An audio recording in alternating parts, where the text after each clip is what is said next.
All right, welcome to Two Sons Podcast. Happy Thursday, everybody. Hope all of you guys are having a great week. It's been a long time. It's been over a month, but we've had a lot going on. So yeah. in over a month, my best buddy Luke here has become a father of two. Father of two. Yes, Yeah. we did not have twins. We Did already not had a have kid. twins. But yeah, we have a baby girl. And Yes. In addition to our baby boy now. In addition to your baby boy, yeah, you're like a full legit family. We're like, family unit. And then I just started my season. And so I've been super busy. So it's been 34 days and 19 hours That's pretty awful. since you and I recorded a pod. Considering we were going twice a week there for a while. But I mean, the name of the podcast is Two Sons Podcast. Like, there hasn't been many Star Wars topics to discuss. There hasn't, and that's why we're getting back into it today. So we are on a whim. I'd been waiting, and then on a whim, I checked out an episode of The Penguin about like 3 weeks ago, and I immediately was like, "Oh, dude, I forgot how good. much I love like big budget HBO, HBO. dude." And so I got into it immediately, and it just took us till this point for us both to get through episode 7 to where we're up to date. So we're going to be covering episode 7 today, and then we'll be covering the season finale quickly right after the season finale. Yeah, that'll be on time. What I thought was cool is it's kind of an interesting concept too, and something that I wish Star Wars would explore a little bit, where it's like you use the TV show as an opportunity to tell an origin story. So there's a scene at the end of the last Batman movie where Batman is giving like a monologue, and in it he talks about like in the chaos of the city being underwater from the Riddler's attack, that like organized crime will be, you know, kind of like taking control of the situation. And in that scene, in that movie, in that monologue, there's actually a cutaway to the Penguin. And so, you know, it almost looks like they're setting that up as like the villain for either just the show or for the future. But I like the idea of taking the time to tell origin stories in TV shows, because TV shows give you the bandwidth to tell a more deep story. And you're telling me that they planned something? Wow, Yeah. that's an incredible Intense planning. idea. Yeah. Yeah. Holy crap. That's a knock on Star Wars. Jason and I always talk trash about episode 7, 8, and 9, how there was like zero planning that happened, you know, And no storytelling. and no storytelling. That's what HBO does so well. Is they develop these characters super, super well. And the plots aren't just like linear plots. Like they are woven together, and it is so evident with the show. It's so good. The way they roll it out is cool too. So, like the gist of the show essentially comes down to Oz versus Sophia. And it takes a while to get there. They actually are briefly allied at one point in time. But what I find like super one fascinating night, is like one blissful evening, they're allied. Literally blissful. literally for one blissful evening that ends in Oz abandoning her this fast. Right. But like He's such a piece of crap. yeah, and even there's a moment where she's talking to the psychiatrist dude, the one that's like the creepy psychiatrist dude. Oh, That's he's like the worst, obviously man. into her, Oh. and yeah, like He's the so. worst. Yeah, he had a moment with her where she literally was like, I knew it. I was stupid. I should have known. I don't know why I ever even for a second allowed myself to trust this guy. Like, Right. that was a huge mistake. But what I find super fascinating about the dynamic is Sophia, I genuinely believe, was a good person I agree. who got twisted by circumstance into becoming this like The Falcones. forced to, a true Falcone, like forced to be reckoned with. Yeah. Even then she's like somewhat different from them, but like very much this force that you never would have expected from her from the original Agreed. version of her character. Whereas they go into extensive detail in episode 7 on like, well, Oz Dude. has been a sick, twisted mother effer Well- since the beginning of time. So that's my question for you. Do you think Oz intentionally killed his brothers? Yeah, I think that's pretty clear, right? Really? So I don't think so. I You don't honestly think so? don't think I don't think he meant to kill his bros. I think it seems like he truly had a good relationship with them. It was very brotherly. Like I've been the little brother and I've been beat up on to a healthy amount. Okay. But I don't think he trapped him in there and was like, "Hey, it's going to rain later. Like let's, drown my bros." I think it was more along the lines of like, it was raining. He was probably thinking like, "Oh, this could be sketchy, but they'll be okay. They'll get out," And then I think he was too scared to tell his mom where they actually were. That's super interesting. I had a completely different view on that. My read You just think he on was it just sitting there watching that old timey. I think it was was that Fred Astaire? I don't know. I'm not sure. Yeah, one of Like those the little old-timey dancing shows, gigs. though. Yeah. So my read on that situation was very different. I looked at it like they were trying to explain to us that Oz has a creepy relationship with his mother. Mm. And there was kind of a moment when they all wanted to go out where he was like, I want to stay. Yeah, And he's they were definitely a like, mama's no, boy. you need to go. And then I almost looked at it as like, then when he leaves them in that weird vault in the trolley area, and he goes home, he like cuddles up with mom and he has this big smile on his face, almost like a "she's all mine now" kind of thing. So I looked at it as like creepy, jealous murder. I see. I'm very curious to see what our viewers think. Because I think he was just too big of a wimp to tell his mom where his brothers were. Creepy, jealous murder, or just too much of a wimp to tell his mom. That's the beauty Answer of the question HBO, though, is like they kind of leave it up for grabs. You know, at this point, are you Team Oz or Team Sophia? I don't know how you could not be Team Sophia. It goes on a couple of different levels too. Like Kristen Milotti is absolutely nailing that role. She is. I think she's doing a great job. I think she's a star. I think she's beautiful. I think she's an incredible actress. I think she's got range. Like she's played so many different types of parts. I think she's a star. I think she's as good at. Colin Farrell's done great, and the Penguin is a super interesting character, and I've been super invested in that side of it too. But like, I think Kristen Milotti's kind of stolen the show in a lot of ways. 100% agree with you. And then like I think we're intended to root for Sophia, which is why I think it's going to blow up in our face maybe in the next episode. But I was rooting for. See, and that's what's hard is like I literally don't know who I'm rooting for. I'm just buckled up watching this show. Yeah, you kind of root for both. They're kind of both underdogs, big time underdogs, actually. Sophia's really cool. It's not cool to orphan a little girl. Yeah, she definitely did that. Intense. I don't really know if she had a choice not to. Then now that I'm thinking about it, the little girl's parents signed affidavits calling her crazy and they got her locked up in jail for 10 years. And I think one of the ways that I looked the at worst it is, jail of all time. Yeah, by the way. And honestly, like in a weird way, Arkham. I want to kind of get into some of the comic booky stuff here too, because that's like big picture Batman stuff, which I find really fascinating. Like Batman lore, yeah. But like, I almost looked at it for her as like these people are sick and twisted. Like even your parents, because they're wrapped up in this whole thing. I think Sophia deep down, even if she's being twisted herself, kind of viewed it as an opportunity to give her a better life. And then that's kind of the way I interpreted that. Like kind of they did have a conversation, where it was almost like, hey, like I know you don't get this yet, but this will be better for you in the long run as long as you kind of keep your eyes on the prize, so to speak. Jason, that's a very like nice way to look at that. Like great job, look, that is a great job. Normally you're not like that. Also, like, put yourself in Sophia's shoes from that standpoint where it's like, she's literally been boxed in. Yeah. Her choices were stay and get murdered or leave and disappear into Italy, which she clearly didn't want to do. Because, Lake Como sounds pretty nice. Yeah. That's not her style, though. That's not her style. I was kind of wondering what was waiting on the other end of that airplane. True. Like some mob boss. Is she getting picked up in another, like top tier SUV? The other Falcons? Yeah. The Falcons. Yeah.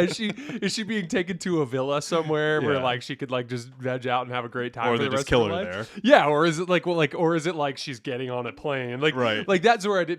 The plane explodes. Yeah, exactly. Yeah. But like the whole situation with her there, it's like all the people that she hated were all in one spot. I loved the, you know, me and you, we both love you and I should say, we both love a good like secret plan that comes to fruition. Oh, hell yeah. And I thought the whole idea of like, let me keep, is it Jimmy, the bald dude? I think, It's like, let me keep Jimmy alive just long enough for him to bring all the goons, and then I'm going to shoot him in the head. Just like shoot him in the head. Elena's like, why did she keep him alive? I'm like, he literally got everybody in a room that she needed to be in so a room. So that she can make her pitch. Yeah, and then he just mouthed off a little bit too much, and she shot him right in the head. Right in the head.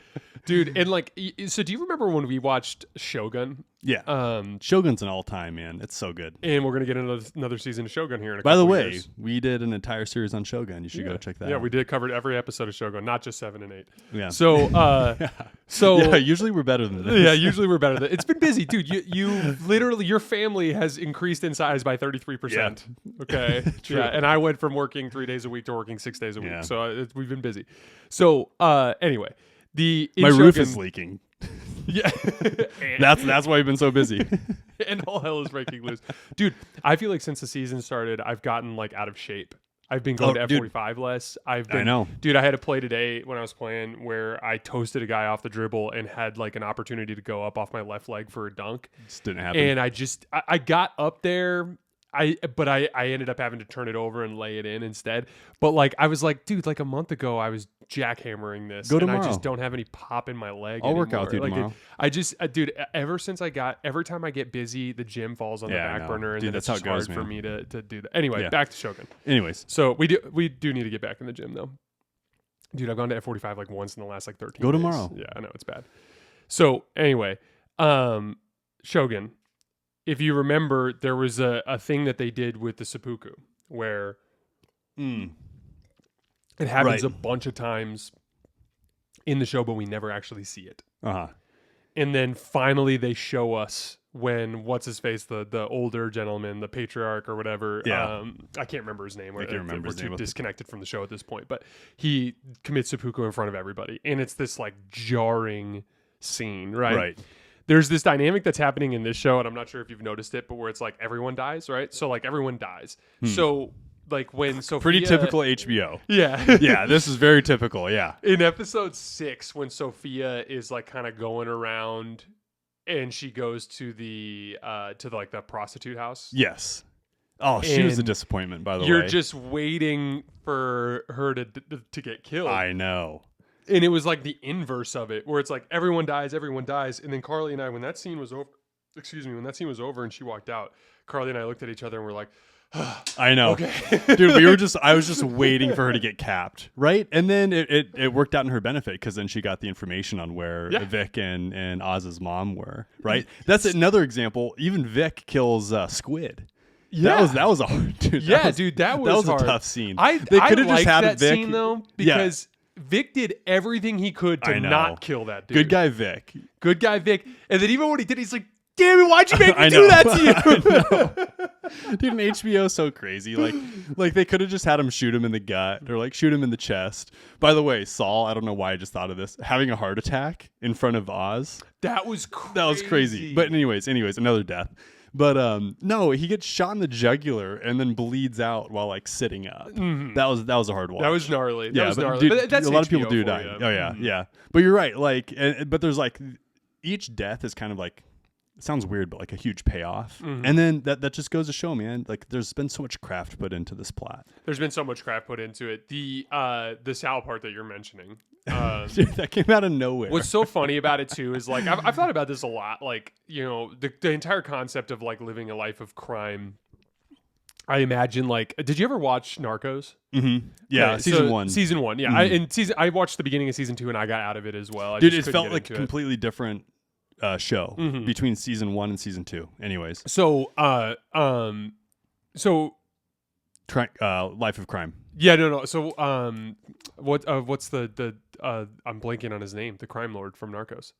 Pablo Escobar. Yeah. Thank you. Jeez, I don't know what was going on there. Dude, long week. So Pablo, yeah, seriously, dude, I was literally like at the end of my show, I was like botching every other sentence, and I'm like, I'm sorry, guys, I'm so fried right now. So Pablo Escobar. Pablo Escobar.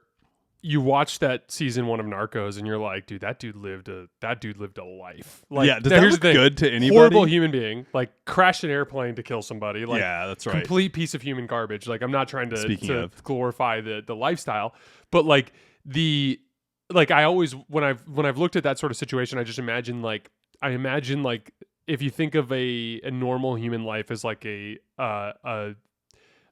torch that burns very slowly and dimly, but it lasts a very long time. And then like literally like a crime lord's life is like a batch of kindling with lighter fluid on it. Like you're like trying it's your own incredibly product. short.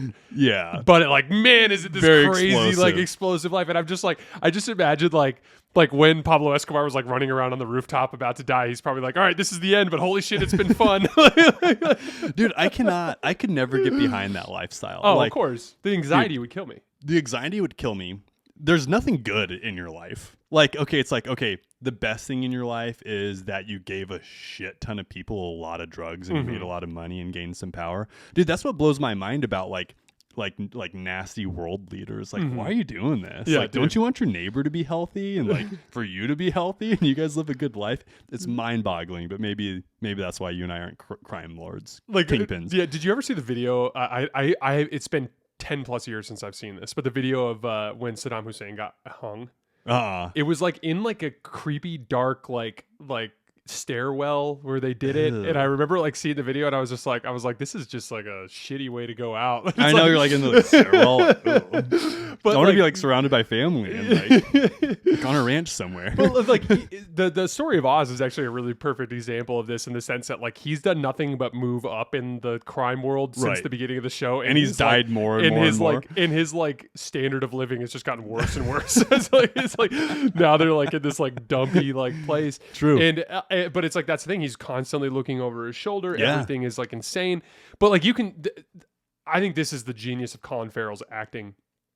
Like you see this in so many different spots where like his emotional roller coaster between like dead to rights, sucking up, please don't kill me, which has Yeah. happened like 3 different times in the show already, to like jubilant, oh my gosh, I've won kind of moments are like these crazy ups and downs. And like there's even moments with Vic where he looks at Vic and he's like, ha, we're in it now, Vic. Dude, and I know. he's just like And crazy. Vic's like, yeah. Vic's like, yeah, we're in it. Yeah, like, dude, let's Yeah. talk about Vic for a second. So Okay. like Vic is Vic, you got it. I feel bad for Vic. I've come around on him a little bit, but like I've found him to be like I don't know if this is intentional from the casting or what the deal is, but like his personality from the beginning of the show strikes me as a person who never would have done the things that he did. Right.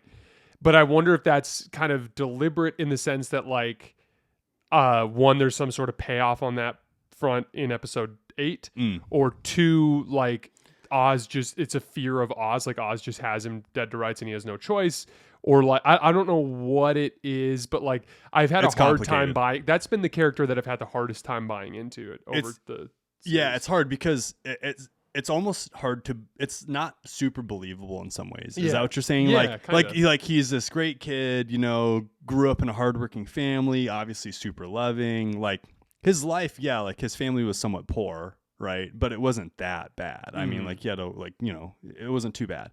And then he did have an out, right? Like he could have left Oz at that nightclub. Yeah, Oz gave him an opportunity and to leave. he had a bus ticket with his love, whoever she was, right? And then he drove up and was watching her and decided not to go. And you don't know. I mean, people do get broken. Like that's a real thing. Like Yeah. the kid essentially watched his family get flooded out from a rooftop. And that probably jacked him up, right? And then being around Oz, like, dude, he was moving dead bodies around. Speaking of, when Oz killed Falcone's son, like the son, Yeah, the opening scene. Yeah. and he's carrying him out, and he looks at the stairs, and rather than walking him down He the just stairs, he throws just him. throws the body. Dude, that was so classic. That was so funny. But anyways, Vic's an interesting character, and he's definitely choosing this lifestyle. Like there's a saying, like you choose to love someone. Vic is choosing to essentially get into a bad life. Yeah, they tied it up in this concept of ambition, and this kind of takes me to the big picture Batman topic, which is like Dude, Gotham really needs Batman, by the way. Gotham does really need Batman. I'll just say that. I do wonder if he's going to make a very brief appearance in episode 8 or not. I guess we'll You see. wonder. Yeah, Yeah, you you wonder. Well, we're going to find out. We're going to react to it. But like the it's almost like, and this has been consistent in Batman, but Gotham is almost like dystopic in the sense that it's like it is the embodiment of everything that is corrupt about the inner city kind Right. of like environment in a way that's like exaggerated to the point where like there's a It's legitimate comic-esque. like, yes, city officials have been paid off by organized crime before. Yes, there are corrupt cops. Yes, there like all that stuff is real, but like it's exaggerated to a comic book Right. level. It's like played in Grand Theft Auto world. You know, it's got that vibe. Like Carmine Falcone Falcone uses the police to arrest his daughter. I know. like when the time comes, it's a good take. and then uses has manipulated the judges, has manipulated everything. Like he literally has manipulated the entire situation. And so it is dystopic in the sense that like if you were to imagine the most corrupt possible city that could exist, it's Gotham. And so like one of the things that I think they've really tried to hammer home with Oz, and I think it's like kind of worked on Vic, is this idea of like, hey, this system is designed to screw you. Yeah. Like, look at this. They're not even running power to these places for even the people that pay. Like, this is a huge problem. Like, the only way you can survive is to play dirty. Play dirty with me. I'll show you how. We'll figure this out. And like that to me, that concept lands and hits harder within this like dystopic universe for sure of Gotham, and like kind of makes it a little bit more believable. Yeah, for sure. In the sense, and this is the truth. I talk about this with Carly all the time. Like there's like life is really damn hard. It's hard to make enough money to pay for all the shit that you need to do. Yeah. Like that like. There isn't really a lot of opportunity for help. You're kind of on your own. Like everyone's like, life is hard, and it's just been like exaggerated to like this crazy extent to try to justify these behaviors. You know for sure. I mean? You were talking about Vic and Oz. Do you think Oz like really cares about Vic at this point, no. or do you think he's just using Vic? I think that Oz cares about Vic. I think he's just would never allow that emotion to affect his decision-making process. Agreed. Like, I think that I think we don't know what's going to happen in the next episode, but if in some way, shape, or form, Vic becomes expendable for the purposes of Oz's goals, I think he'd kill him in a heartbeat or abandon him in a heartbeat. They portray Oz as like kind of this roach that just will always survive. Yeah. You can step on like roaches and they just scurry away. It's mind-boggling, right? That's kind of how he is. He is. Like he has 9 lives, and we've seen him use 10 of them. Like in this series, like it's wild to see him survive all this. And I agree with you. I think he cares about Vic as much as he cares about Sophia. Like if it's convenient for him, I think they're going to be tight. He's going to mentor him in some ways. You know, get him up and running so he's useful for him. But I agree. Like if it came down to Oz dying or Vic dying, I think Oz would definitely choose to live in a heartbeat. Yeah, I totally agree. There's the cockroach comp is just so fascinating to me because like it's like he from the very first time he walked in to talk to Sophia, like Sophia immediately is like sniffing the bullshit with him and like trying to put him on the spot. First time he goes in to see Salvatore Moroni, Sal's just looking at him in the face like, you've screwed me on that one job 6 months ago. Like, I don't trust you, blah, blah, blah. Like even going to the episode 7 where like he's talking to all the smaller gangs. Oh, that was cool. Yeah. That was a cool scene. And the dude from the Triad steps up and is like, this dude sucks. I know. Like, and he's like, I do. And then he admits to it. He doesn't he's like, yeah, I suck. But you know who else sucks? Those dudes over there. And then he like lays out his speech. Yeah. And it like, and all of those scenes end the same way. And it's like, Oz, you mother effer, you got me again. Like, all right, let's do it. Cheers. Dude, that's what he does. What's your take for number 8? What do you think happens? Actually, I'll ask you a direct question. Do you think Oz's mom survives episode 8? Because I have a take. So my guess, Oz gets captured at the tail end of the episode. By the way, survived by throwing himself in presumably the same vault or a similar vault to the one that he killed his brothers. Oh, right. In. I know. Dude, he's gonna made his operation down where his brothers died, which is mind-boggling. Yeah, but he's like, what do you call that? Like when you're like immune to any sort of, is it sociopath? Oh, maybe he's calloused at the very least. Yeah, he is completely incapable of like empathy. You know what I mean? Like or putting himself in someone other than for shoes. His mom. Other than for his mom. Yeah. Anyways, your take. So Sorry. Yeah. Anyway, I imagine we're gonna start the next episode with Oz in captivity. Obviously with the mom there too, but the other side of the coin is right before everything that went down when Oz went to go meet Sal, he sent Vic off to go quote unquote get him an army. Oh, right. And he ended up coming up with an army when he got rescued at the last second by the lights getting turned off and Sal having a heart attack. Yeah. But like, but he, Yes. which by the way, I think that would have been an interesting kind of situation in the sense that like it looked like Oz's guys had already won. Agreed. In Yeah, the they big were battle. literally So battling in even the if Sal trolley. didn't have the heart attack, like Sal would have been dead to rights. I agree. But anyway, so I think inevitably we're gonna have Vic show up with the army? cavalry, and it's gonna be. I think we're gonna get like a very intense action scene that's like some Agreed. sort of like gang war, Like some basically. like gun battle. Yeah. Gun battle. So here's my hot take. I think Oz either kills or allows his mom to be killed to save himself. And here's why. I don't think it's in the same like cockroachy sense that we were talking about earlier. I think it's because his mom has almost essentially completely failed at this point. Mm-hmm. And she was begging him to kill her if she got really, really bad. Dude, and that was she's already intense, pretty much there. That was an intense. It scene. was really intense. So I think he's gonna have like an epiphany and see how bad his mom actually is. And I think he's gonna be able to manipulate that situation in order to save himself. But in the process, his mom's gonna die. That's my hot take. It's an interesting take. I think that she's definitely going to play some sort of pivotal role in episode 8. I think it could even extend into her taking action in some way, shape, or form. She's a badass. I mean, she's cool. Like when she was talking to The Sophia, actress is nailing that role. I don't think there's been a bad like actor or actress in this The series so Vic far. stuff is a little tough for me sometimes, but part of it isn't his fault because they're making him do this stutter thing, and the stutter Right. thing is a little intense. Do you think that seems fake? The stutter. I Is think that what his it is? overall character is such a difficult ask. Like I don't even like blame the actor because It like is his role is like.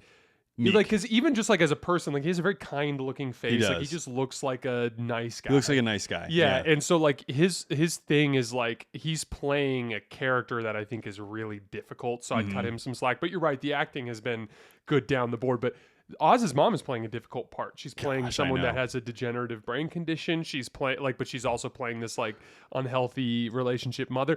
The Yeah. scene where she's talking with Sophia and she goes like, Oz is always 2 steps ahead of you, and I don't care know. what you have your situation, you're gonna have a bullet in your head from it. I know. Like when she gave that speech, I was like, this is so well done. Like, And this is then so good. immediately just goes off into like, where are my boys? And then she Yeah. like looks out into like nothing of the stained glass window. So Yeah. that's kind of my point, though. Is like, do you remember earlier when she was like, "Oh, Oz is making his move. Oz is making his move." It was like episode 4 or 5, where she was like, "I'm going to do something." You remember that part where she was like, "I'm going to do something," and she ended up not going to do anything yet. But like, there is this other side of her when she's like lucid, Yeah. which is like the lucid version of herself is basically like I'm in this with Oz, Mhm. and we're doing this together for the ultimate goal. Right. So I think my prediction would be that she actually makes some sort of personal sacrifice to help Oz. Maybe that's what it is. Yeah, I think at the end of the day, I don't think she's going to survive episode 8. I did see a report that Sophia and that character could be brought back for future Batman projects. Oh. And She's when a I cool saw- villain, man. She's super cool, and like I said, I think she's just a star. Like if she doesn't, you better snatch her up if you don't get her on another big DC thing that she's gonna or HBO thing. She's gonna get some other gig because she's Yeah. like literally like this is her breakout performance in my opinion. Yeah, she's But, like, doing a knockout job. But like that character, if that is like an indicator that character survives, I'm really curious to see how this goes. I'm also not sure that even though Colin Farrell's Penguin is a really interesting character, I'm not sure that Colin Farrell's Penguin carries enough fear and just power to justify being the villain in a Batman movie. So, with that being the case, I wonder if we know that Sophia lives because she's going to potentially be in future projects, and I'm not sure the Penguin is a big enough villain to actually anchor a Batman series.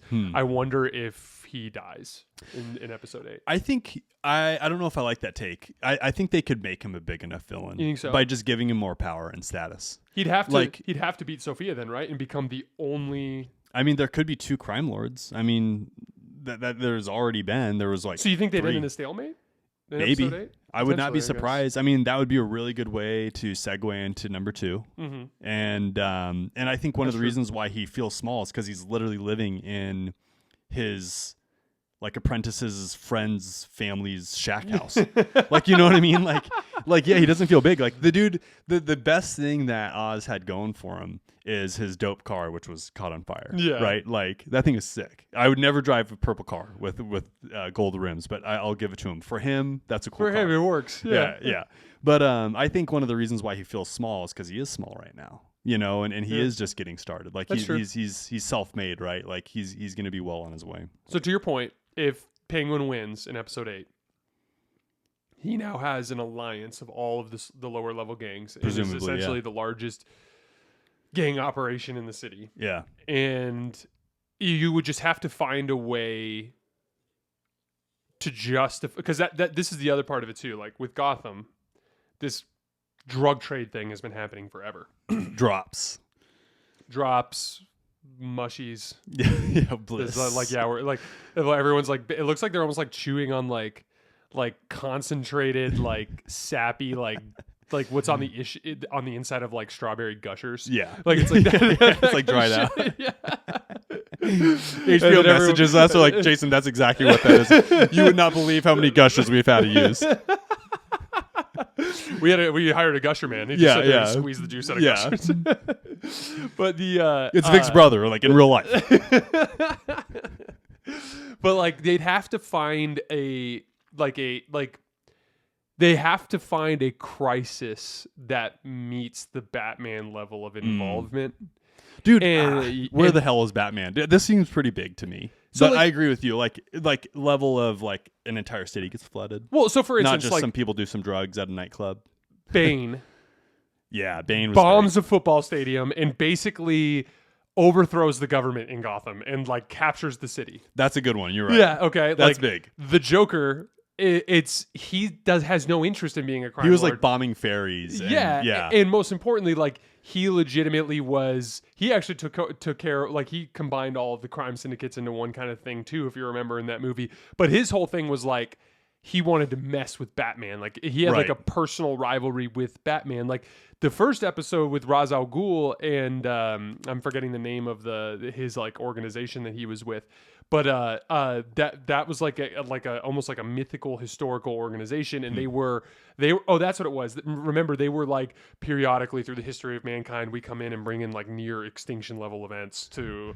This is our thing. Yeah, this is like our thing because it's part of culling the herd or whatever the hell it is they do. So I'm not sure I buy the Penguin as a villain that has that kind of motivation. I feel you. I think he just wants to lead all the gangs. I feel you. Yeah. No, that's a good point. That's a really good take. Because like at the end of the day, like where has Bliss gotten to? We know like one nightclub, and then they didn't have a huge production. I mean, it was a production. Don't get me wrong. Like it looked like maybe 50 people were there working, and who knows how many people were out on the streets at that point. But like that's not that big when you think about how big Gotham is. So you're right. I think he would have to get a lot bigger to get the eye of Batman. There's something to be said about like the significance of some of the events that have taken place. Like I saw somebody saying this on Twitter, and I do agree. Like that bomb that blew up, like they zoomed out and showed like it crumpled, it was a nice little crater. Like a square quarter mile. And with that being the case, between that and like some of the gunfights that have taken place, the mass gassing, like there have been enough like really nasty incidents that happen where you'd almost assume Batman's going to get involved at some point. He's definitely aware. I'll tell you that for sure. Like he's definitely aware. So let's put each other on the spot then. Okay. Better than 50% chance or less than 50% chance that Batman shows up in episode 8?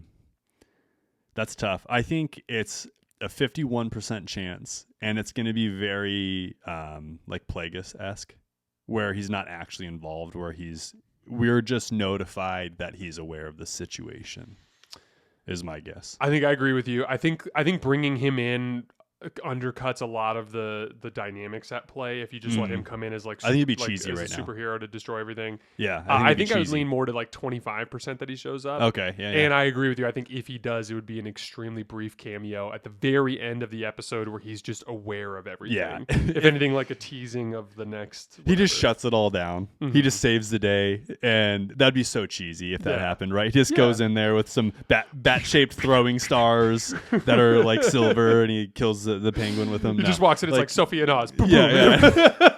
Everyone's like, we're sorry. And he's like, it's okay. Roll credits. Yeah.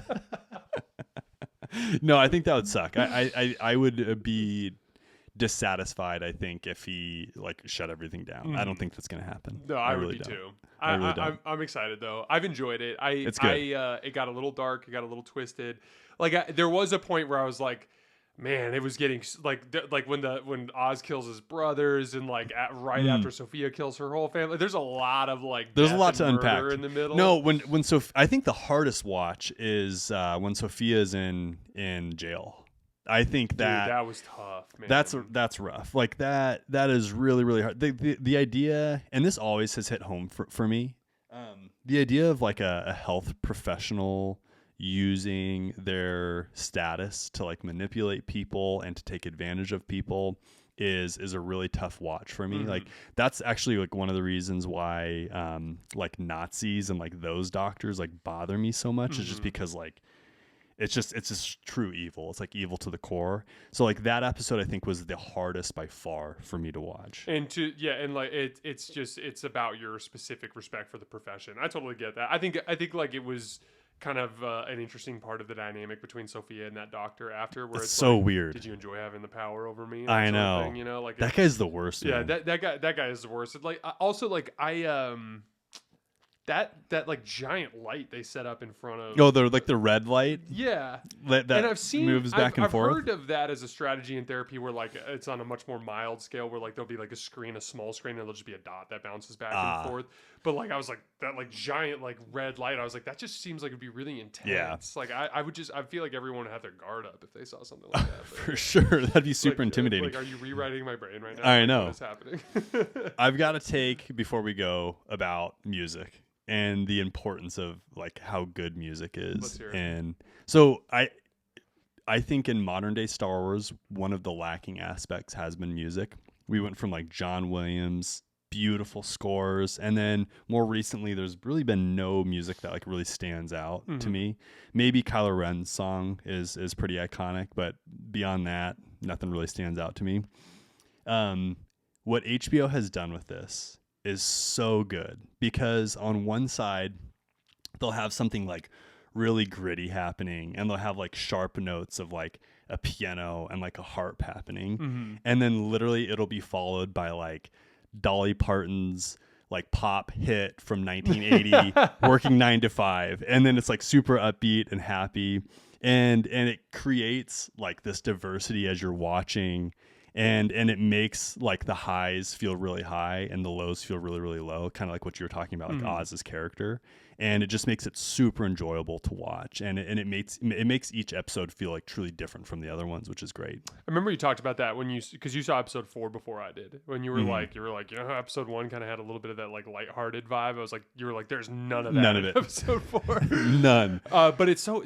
This is like I think it's always really fascinating for us to talk about these kinds of shows, just because like you pick up on so many things that I don't even pick up on. Like when you said that, I was like, I don't even remember really the music, but it's because I'm just so not keyed in on that sort of stuff. I'm just bad at the it. Dolly Parton comp. Yeah, that's when Vic and Oz are sitting in front of that like convenience store and they're drinking slush puppies together. And then as a viewer, you're just like, what the hell? Like Oz just threw a dead body down a staircase, and threatened to kill Vic, and now they're like, reminiscing together about their neighborhood drinking slush puppies. Like it's just good writing. It makes it really fun to watch. The line from Oz that he whispers into Vic's ear after he kills Scooter or whatever his name is, Squid, when he's like, it gets easier. Yeah. You're like, damn. Okay, serial killer. Yeah, I know. It's like, oh, I feel better now. Thanks. Like I feel great. Dude, that's so anything funny. else you wanted to hit before we get out? I'm enjoying this. I'm really looking forward to covering episode 8. I'm super curious. Yeah, we'll do episode 8 either on Sunday night or on Monday night. We'll definitely get to it within the first couple of nights that it's live. That's all we have for today. As always, we sincerely appreciate you guys. We are going to be getting back into our weekly routine. Luke and I both, if you guys want to read along with us, we just started Labyrinth of Evil. We're going to be reading the James Luceno trilogy, which is Labyrinth of Evil, the Revenge of the Sith novelization, and then Dark Lord, The Rise of Darth Vader. So there's like an order of operations there. The Labyrinth of Evil, you have to get a tangible book because the audiobook is abridged, which we're going to be doing the whole thing. Then there is an audiobook of the Revenge of the Sith novelization. And then early February, there's an audiobook of Dark Lord Rise of Darth Vader coming out. So like if we can, as long as we kind of schedule it right, that should kind of work out perfectly. But this one we actually have to tangibly read a book, which has been really takes hard us forever. Yeah, I'm only through 9 chapters. He's through like 17. 16 or 17 chapters. They're pretty short chapters. They're quick and easy chapters. But we're gonna get through episode 8 of The Penguin, and then we're gonna get into some Star Wars stuff. So make sure you guys get that book if you want to read along with us. And then the Gladiator 2 reviews have been really Denzel. good. So maybe we can do like in the week before, we can rewatch the original Gladiator and like kind of like do a little episode on that. And then we can do Gladiator. I am reading the Lord of the Rings audiobooks too, which are really good. I would love to get back into that world a little bit with you at some point in the future. That's a good world to be in. Either like the extended edition movies we could cover, or we could do the books. Yeah. But we're gonna get back into our at least once a week, maybe twice a week type of cadence. So I appreciate you guys kind of being patient with us over this process. We'll see you in a few days for the season finale of The Penguin. Thanks a lot.